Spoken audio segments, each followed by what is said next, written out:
नमस्कार, नमस्ते, आदाब, सत श्री अकाल। मैं हूं गोविंद शर्मा और आप देखना शुरू कर चुके हैं पटना पॉलिटिक्स बाय गोविंद। आज की वीडियो स्टार्ट करें, लेकिन उससे पहले मेरी एक रिक्वेस्ट है, चैनल को सब्सक्राइब जरूर कर लीजिए। तो चलिए आज की वीडियो स्टार्ट करते हैं। आज की वीडियो मैं अपनी बातें कहने से पहले आपको एक 10-20 सेकंड का एक क्लिप दिखाना चाहूंगा जो TV9 भारतवर्ष का है। आप यह क्लिप देखिए, उसके बाद बात करते हैं। रैपिड फायर का ये अहम सवाल, पसंदीदा राजनेता कौन?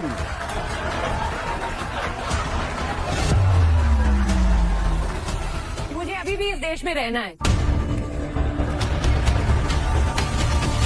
इस क्लिप में जो एक्ट्रेस आपको दिखाई दे रही है उसका नाम है तापसी पन्नू।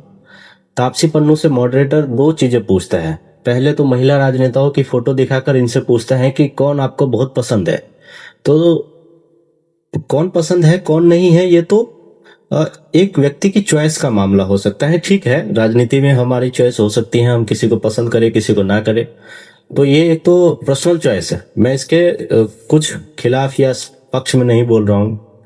लेकिन बाद में जब तापसी पन्नू से एक चीजें पूछता है मॉडरेटर, राहुल गांधी और नरेंद्र मोदी की फोटो दिखाकर, तो तापसी पन्नू भाग के जाती है और मोदी जी की तस्वीर के सामने हाथ जोड़ती है और बाद में कहती हैं कि मुझे अभी भी इस देश में रहना है।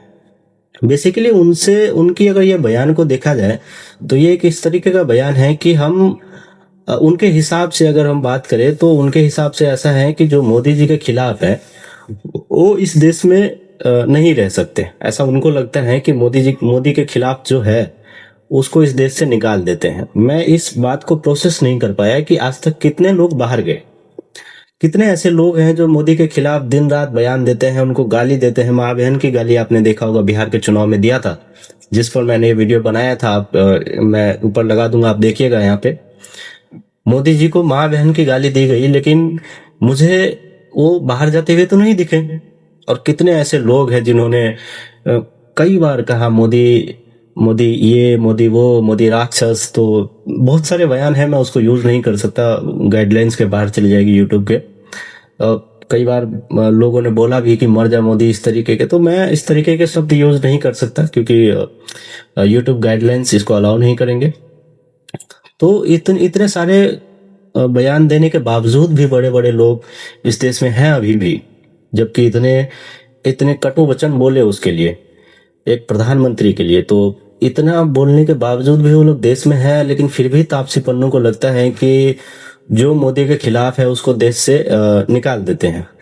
ऐसा उनके हिसाब से मैं कह रहा हूँ, मैं अपनी बात नहीं कह रहा हूँ। मैं एक चीज समझ नहीं पा रहा हूँ इस तापसी पन्नू के इस बयान को सुन के, कि जो लोग थोड़ा बहुत फेमस हो जाते हैं, जो फिल्मों में थोड़ा बहुत काम करते हैं, जिनके थोड़े बहुत फॉलोवर्स हो जाते हैं, जो पैसे कमा लेते हैं, वो टीवी पर आकर इस तरीके के बेतुके बयान क्यों देते हैं? खास करके जब पॉलिटिक्स के बारे में उनसे कुछ पूछा जाए। बाकी चीजों में नॉलेज हो नहीं हो अलग बात है, लेकिन जब पॉलिटिक्स के बारे में उनसे जब कहीं पूछा जाता है तो ये इस तरीके के बेतुके बयान देते हैं जिससे इनको दोनों तरफ के लोग गाली देते हैं। जिसका सपोर्ट करते हैं वो भी गाली देते हैं, जिसका सपोर्ट नहीं करते हैं, जिसका विरोध करते हैं वो भी गाली देते हैं। तो मुझे समझ में नहीं आ रहा है कि ये लोग किस तरीके से बयान देते हैं। हालांकि मैं एक चीज जानता हूं कि जो अभिनेता होते हैं, जो राजनेता होते हैं खास करके, उनको टीवी पर बने रहने का एक मसाला चाहिए होता है। उनको किसी भी तरीके से टीवी पर बने रहना होता है, चाहे अच्छा करके टीवी पर बने रहना हो, चाहे बुरा करके। एक एडवर्टाइजमेंट के दुनिया में एक वर्ड चलता है, नेगेटिव पब्लिसिटी। तो कई लोग इस नेगेटिव पब्लिसिटी का भी यूज में लेते हैं, जिसमें उसी की बुराई होती है लेकिन फिर भी वो न्यूज में बने रहना चाहते हैं। तो मैं ये जानता हूं कि कई लोग इस तरीके के पीआर का यूज करते हैं, चाहे नेगेटिव में हो चाहे पॉजिटिव में हो। और तापसी पन्नू भी मुझे लगता है इसी चीज को अच्छे से समझती हैं, इसीलिए इस तरीके के बयान दिए जिससे कि दोनों तरफ के लोग उनको गाली दिए। और अगर तापसी पन्नू को इतने सारे लोगों के रिकॉर्ड देखने के बावजूद भी उसको लगता है कि देश में रहना असुरक्षित है, अगर मोदी का सपोर्ट नहीं करते तो उसको निकाल देंगे, तो मुझे लगता है इससे बड़ा मूर्खतापूर्ण बयान और कुछ नहीं हो सकता। क्योंकि अगर आप हिस्ट्री देखे तो मोदी को इतनी बार गाली दी गई, खास करके मैं बाकियों राजनीतिक गाली को अलग हटा के अगर बिहार में जो बिहार चुनाव के समय मोदी को गाली दी गई, उस बात को अगर पर्सनली रख के देखो तो उसके साथ तो मुझे नहीं लगता कुछ ज़्यादा बुरा हुआ। हालांकि सिटिंग प्रधानमंत्री को माँ बहन की गाली देना बहुत गलत बात है, नहीं देना चाहिए। गाली भी देना एक तरीके से गलत बात है, नहीं देना चाहिए, लेकिन फिर भी उसको दिया और आज भी वो देश में है। तब भी अगर तापसी पन्नू को लगता है कि देश में रहना असुरक्षित है, तो फिर मैं एक बुक निकाल के लाया हूँ, उनको तापसी पन्नू जी को कहूँगा कि ये संविधान की बुक है ना, ये देखिए, थोड़ा ही है, 2 दिन में आप खत्म कर लेंगी, पढ़ने में काफ़ी अच्छी हैं आप।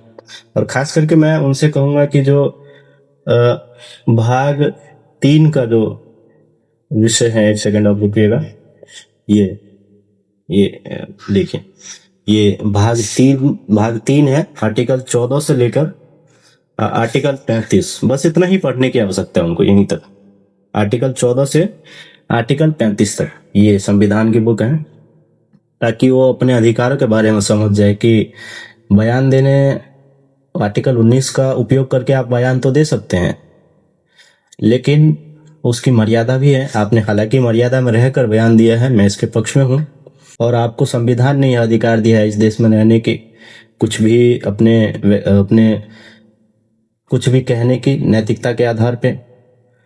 हालांकि रीजनेबल रिस्ट्रिक्शन है उसमें, लेकिन आपको कुछ भी कहने का अधिकार है, आप इस देश के नागरिक हैं।